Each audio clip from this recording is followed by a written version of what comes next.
15 оны 1-р сарын 26-ны өдөр хүний өөрийнх нь эсийн гений эдхийг зохицуулагч хэсгийг удамшлын гаралтай өвчний эмчилгээнд ашигладаг вирус суулгаж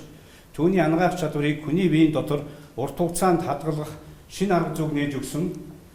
ген эмчилгээний аргыг сайжруулж ашиглах боломжийг нэмэгдүүлсэн сэдвүүд суурь судалгааны шилдэг бүтээл төөрөвсөн шинэ ухааны активын ерөнхий болон сорилын биологийн хүрээлэнгийн эрдэм шинжилгээний ажилтан доктор Дандан Доржийн Савгсран импортын ижил төрлийн эмийн бэлтгэлийг ордуулах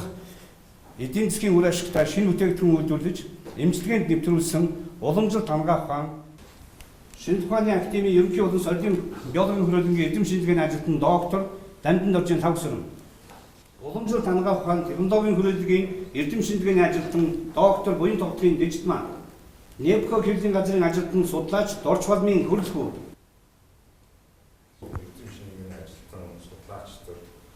Монгол улсын ерөнхий эзчийн нэрмж өмнө шалгуулт авдаг. Энэ 2015 оны ерөнхий эзчийн нэрмж шалгуулт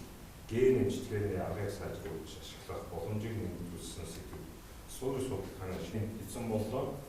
Энэ эзэн билгээ судалгааны ажил гэдэг бол хүн бүрийг хийж чадах ажил. Өсөлтийн хөгжөлд оруулж үүдээ орны одоо энэ хувь нэмэлтийн